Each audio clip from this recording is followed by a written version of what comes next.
Nsanyusa okubalaba nate oluyimba mu muzannyo. Tutandise n'ekyali ekintu kyange.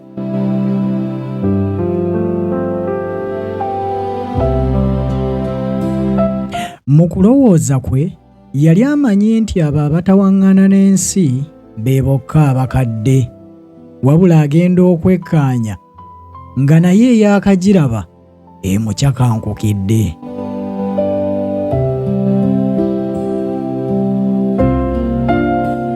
Wakati mu buswavu yali yeetaaga kusaasirwa olw'entuuyo ze, era mu kulaba kwe Omukama yali yamwabulira dda, kubanga mu butyabaga mwe yali tava.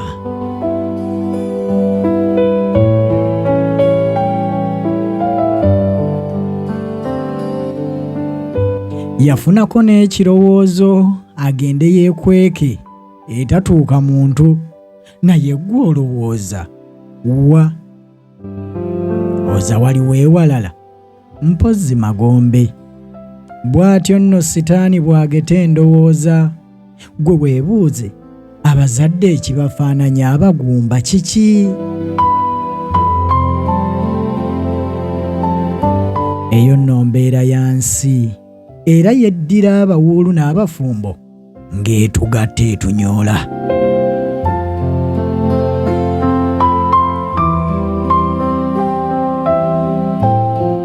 Ekyo nno ekyeraliikiriza Basudde ne Kafeero, nkakasa kiri konkona ewange n'ewwo. Musajja wattu Pawulo ekyali kimutawankanya olowooza kibe kigambo?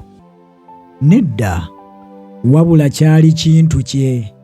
Kandukuviire ku ntono.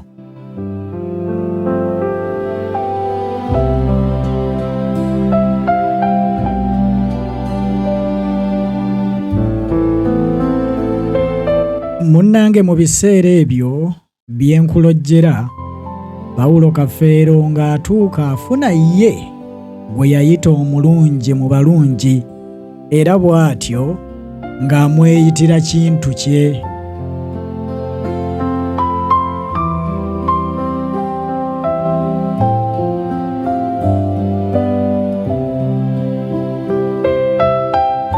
Kafeero omukazi ono ekyamazima, okulimba kubi yamwagala, era yali muganzi, nga munnange mugogofu ate nga mweru buleku.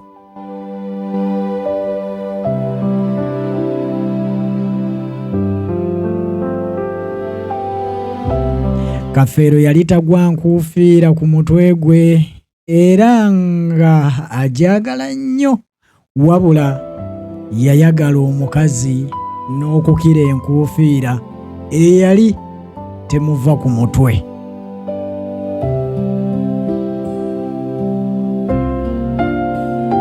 Kafeero musajja wange oyo yanywangako ku twenge, naye nga tegumukwata ku mutwe, wabula ng'omukyala ate yamubeera ku jjoba.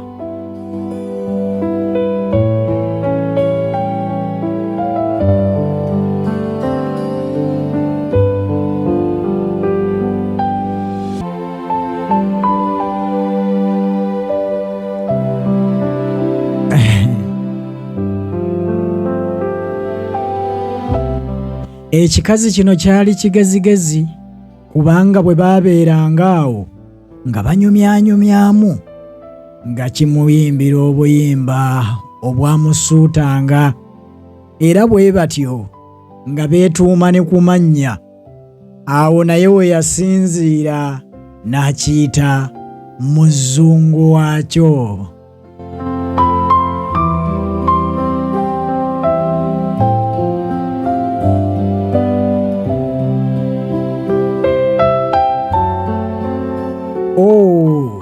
Olwawulira erya muzungu wange bannange, olwo nga mu kuyimba obuyimba kyekansa munnange nga kisuuta musajja okukamala obumazi.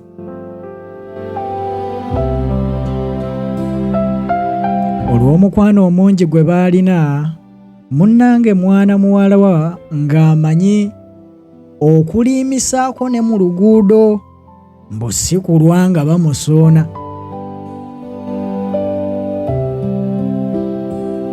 Nga ne bw'abazze okubalabako, munnange ng'ababuuzaako kawunguko mbu si kulwa nga bamutwalako omuntu we.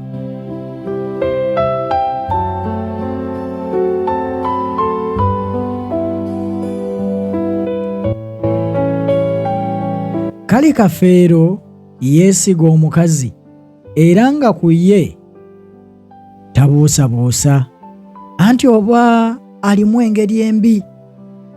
Kumbe musajja wattu yali akikiitanya ppata eggulawo eggwanika.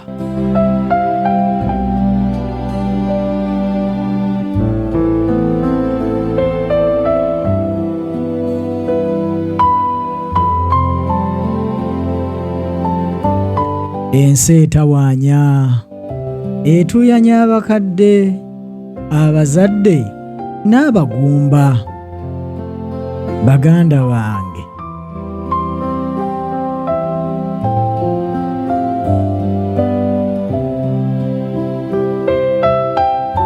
ensi gy'olaba eno ewaŋŋangusa alina obuliri bweka n'agenda asule ku mbaawo.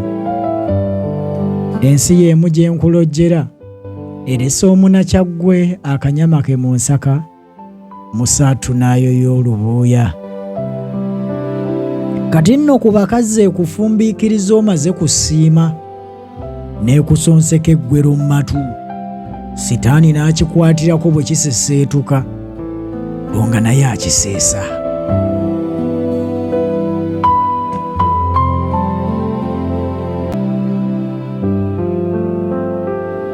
Kafeero ono baamulabulako abawera naye nga ye takyetegeera, omukwano nga gumulippye era baagezaako okuyoola oba okumuyoolayoola naye nga bayoolayoola ekiyiiseyiise. Baamutemyangako ng'amaze okuwunga era bw'atyo ye ng'aziyita ensaalwa. Baakanyanga kumugamba nti nampulira zibibala embogo yamutta, ko ye nti bw'atyo owange bw'atero zinyoola. Anti ekintu kye kyatandika mpola mpola ng'era abasooka, kumbe kijja okumanyiira. Yasooka waka anti nga musajja wattu agenda okudda nga takyakisanga, ye nga buli kadde aba atawaana. N'obuko bw'okumpi buno nabwo jjagaato gwateeteresa mizoobe, go amasaŋŋanzira singa gaali galojja bano abagaweta obutekya. Muka Kafeero gandimuteza akawaanyi olinga yeeserejja.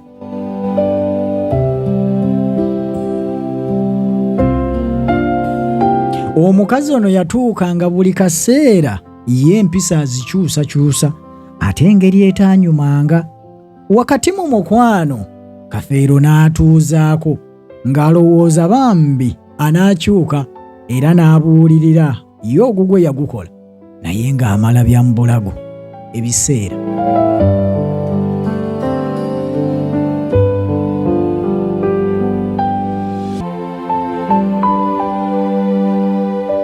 Munnange omukazi yatandikira awo ayiza okupaala nga yeekwasa obusongasonga.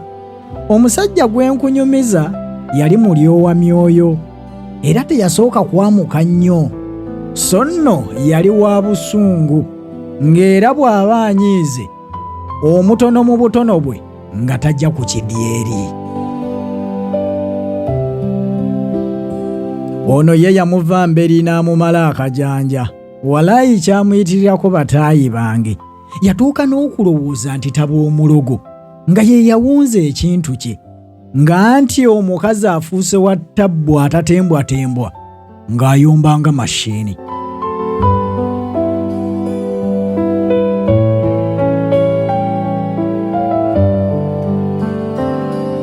ffenna nno ku katundu yatusobera bwe yayiga okulwana ng'omutendeke ennyo. Abeera Kafeero agoma eyo ku kyalo, munnaye ne bamutegeeza nti Reddy waanywa ne ku twenge. Mu mutima gwe yeebuuza nti ajja wa siringi zaanywa atyo. Anti ekisigula ennyana okimanyi kiva mu kibeere, nga ye gwe twayitanga muka Kafeero ng'alina ogulenzi.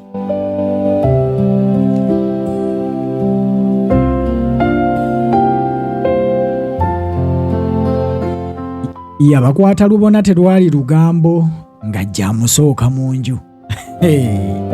Kafeero mu bubi n'obubi bwe tebamuyitira guteese, anti ogugwe gwali gujjula gubimba.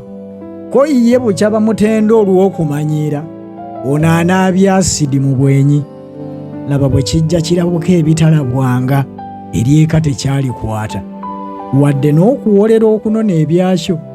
Nedda bantu bange, na guno gujjwa tekirabikanga, mbu kiri eyo kiyenjeera eyo.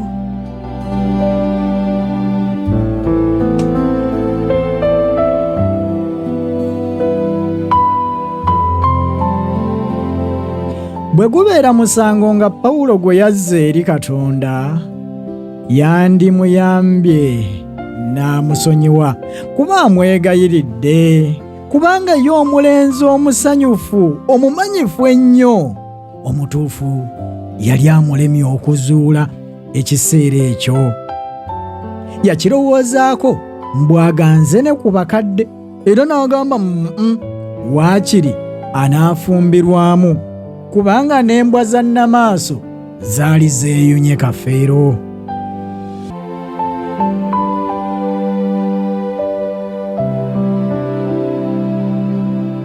Muno nno mwagomokera ng'akuba ebidongo ng'ajja akigwako bagoolekanya. Kyawenyuka za mbwa nga kitya okuswala. Ekyo ekyali kimuka Kafeero. Mwanattu musajja wattu ono teyatereera kwe kubuuzabuuza omwo, era ne bamutegeeza nti oli takyali muntu, mbu byonna byalema kiri mu kwenda, era kyekyekwanira abalenzi. Mbu agattika abatiini n'abakadde banange n'obukyasoma omwo, ne bamulaga omu ku balenzi baakyo, amazima ng'atunula ng'ataliiwo. Kiikyo mu bassi b'embizzi n'abatembeeyi, kikazi kyattu, mbu kikambwe ennyo kikyanga n'abajaasi. Awo n'asaagana biteega.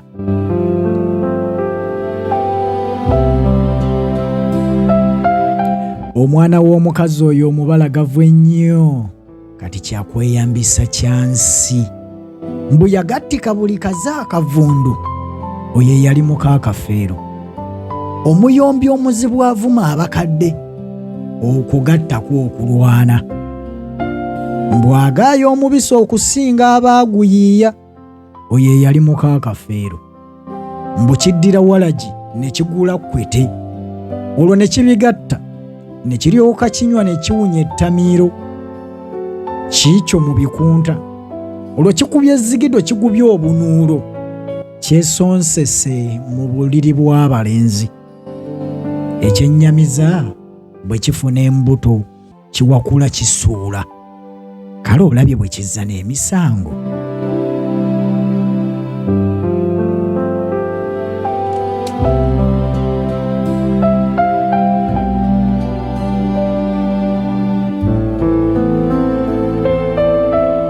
Munnange kyawandiika ebbaluwa olwo nga kyetonda mbukidde. Kafeero n'alinnya mu kyoto, n'eyagireeta yali amusamba, ko ye lwakavunya omweto. Awo Simooni n'abataasa. Musajja wattu n'asigala awo bw'atyo talina mufumbi, yasigala mu nju ennungi obwomu. Awo nno we nkugambira nti ggwe bw'oba olina eyo gw'omanyi ow'essimbo, Pawulo omubagulizeeko, bwe basiimagana beeyanjule mu bakadde, amusasule siringi weeziri.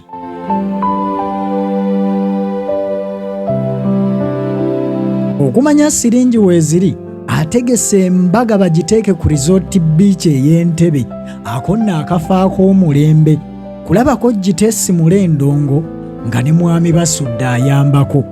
Ajja kuyita ne bataayi be, bannange mujje kibe kipooli, awone ennaku avunuke n'ebirowoozo ebyekyali ekintu kye.